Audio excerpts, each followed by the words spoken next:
Hi, my name's Marty, and welcome to the first episode of Running Miracles, a channel on how to miracle for people who run in nature.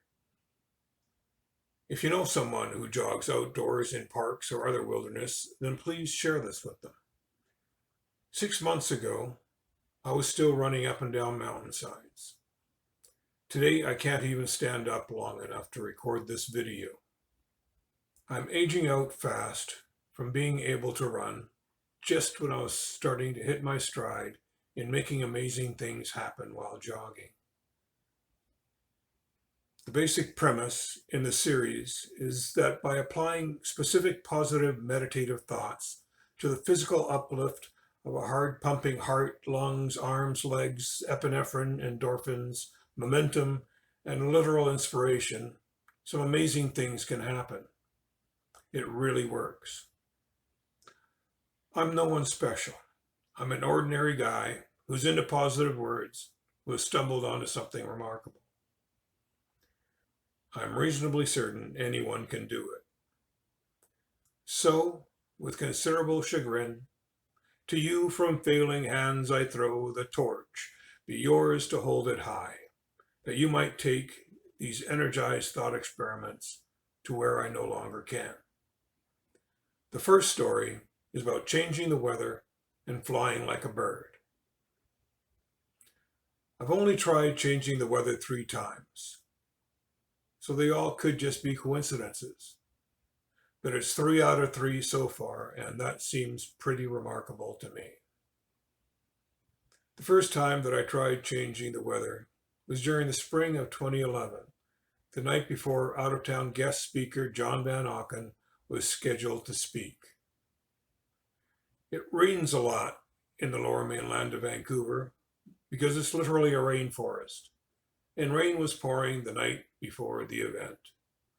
The difference that the weather would make for this particular event at the beautiful Canadian Memorial United Church was at lunchtime. If it rained, then the gathering of 100 or so people would be crammed along with a large buffet table into a small lobby space, with most people likely compelled to eat lunch seated in their auditorium seats. If it was sunny, then the skies would open up and the warm sun would shine on the long, delicious catered lunch table filled with tasty delights.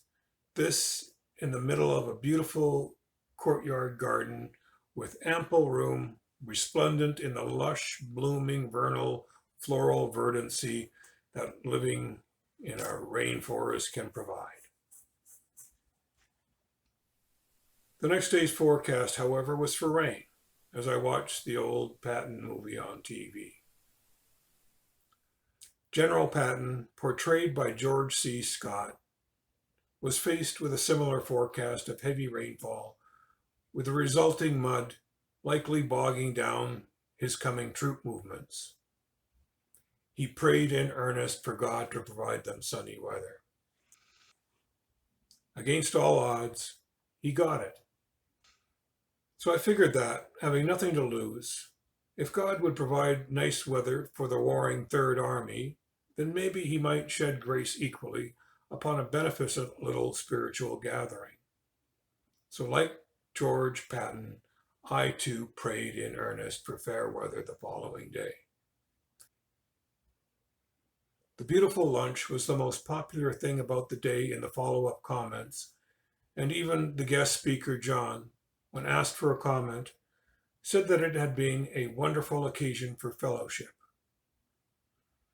Fellowship is a fruit of the Spirit, one of many listed in my book. Maybe the sunshine was the result of my earnest prayer, or maybe not, but because of it, it sure became a memorable element to me. I was also on the team organizing our annual Locarno Beach summer picnic. The weather surrounding the weekend had been, and was forecast to remain, torrential. The West Coast Vancouver weather can sometimes be inclement even during the summer months. It was raining heavily and forecast to rain plenty more on the day before the Saturday event. Consequently, a fellow team member suggested that, because we're a spiritual group, we could try a spiritual approach to changing the weather in accordance with the rants of Abraham Hicks. He included a YouTube link of Abraham on the subject of creating sunny weather. So, with a previous weather-making event in my past, calling upon unseen forces to brighten the weather wasn't a new thought, and I was eager to participate in deploying whatever weather-changing methodologies Abraham had to offer. I have great respect for the work of Esther Hicks, who channels Abraham with all the gusto required to transport people emotionally to where they want to be for what they want to have. She's clearly onto something. A primary premise of Abraham's teaching is that one must experience the feeling before the arrival of that which is desired. This is based on like attracts like, one of the three universal laws of attraction. A succinct list of the universal laws can also be found in my book. In my humble opinion, Abraham's singular focus on love of self, however, while having considerable value, is rather granular relative to the universal size of the love of everything that exists. The answer has to be a middle path somewhere between amour propre, or appropriate self-love, and the love of everyone and everything else. Without Abraham's lessons in amplifying positive emotional feelings, however, I would never have undertaken the remarkable experiments that I'm going to share with you here. As I spent about 8 hours listening to these consecutive YouTube Abraham rants, they had me with extreme energetic, euphoric love and joy, imagining a growing, warm, bright, high-pressure system and punching dark rain clouds out of the clear blue sky. Notwithstanding, the next day, it didn't look good, with clouds overhead that looked pretty dark as we drove out to the picnic site. The feast was scheduled to start at noon, and when 12 o'clock arrived, the clouds overhead suddenly yet slowly parted and all shifted over to the north shore across to the other side of Burrard Inlet. We enjoyed beautiful sunny weather for the rest of the day. This time, the sunny weather creation had a small remote audience, not only those in attendance, but someone's friends communicating via smartphone all seemed duly impressed with our weather creating talents. As remarkable as this was, it's not yet the story. You ain't seen nothing yet. Warning: unlimited love. My book includes a short piece titled Unlimited Love that transports the reader through every type of love until it becomes a perpetually increasing force above and beyond that of 10 billion supernovas going off at once and lasting forever.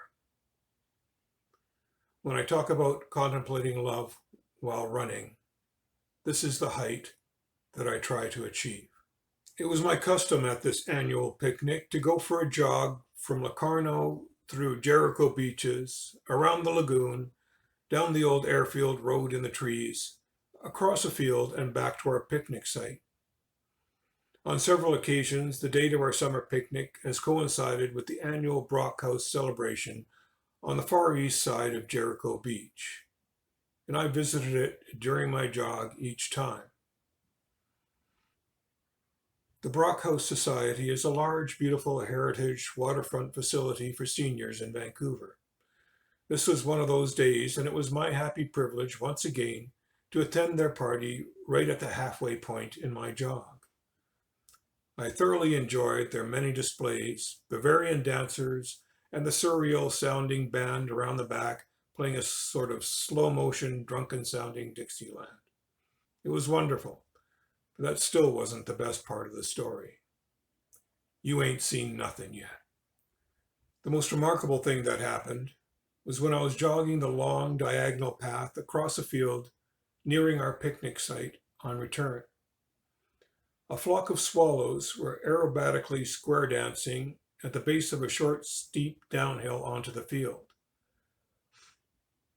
I stuck out my arms airplane style as if to join them in flight as I ran down to and through their avian space, and they immediately understood the simple, empathetic, mimed, extended wing gesture and joined me. The group of swallows swooped around me, gliding with me as I ran.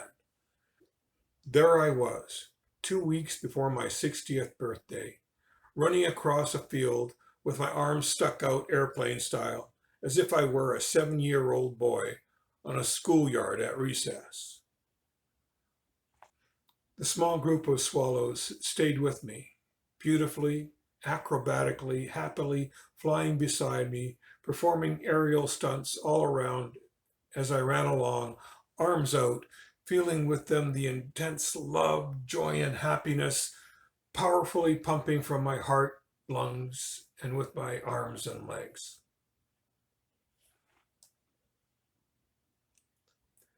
This great feeling of pure love and joy being communicated between us was very similar and contiguous to the great love and joy expressed during the cloud-punching, sun-allowing emotional investment of the previous day. A couple of times, I was escorted by a pair of them, which is slowed down just ahead of me on either side of me, and then boom, they take off in different angular directions. This happened twice. Their hinged wings give them spectacular aerial maneuverability. On one occasion, one of them slowed down to fly right beside me, and we looked at each other, as I, and perhaps the bird, felt complete elated love and joy. I've now flown volant with birds while remaining grounded, and it was incomparably great elation for the time that it lasted. That's the story. Eventually, I would wonder, what else is possible? This was the beginning of running miracles. I've looked it up and haven't found any other instances online of someone running with swallows. If you happen to see some diving around when you're out for a jog, stick your arms out. You might enjoy the experience of a lifetime. If you want to see if this channel goes anywhere substantial, then hit the subscribe button. It should at least be interesting. You ain't seen nothing yet. Check out The Good Book by Systemagic Productions. It's guaranteed to be good.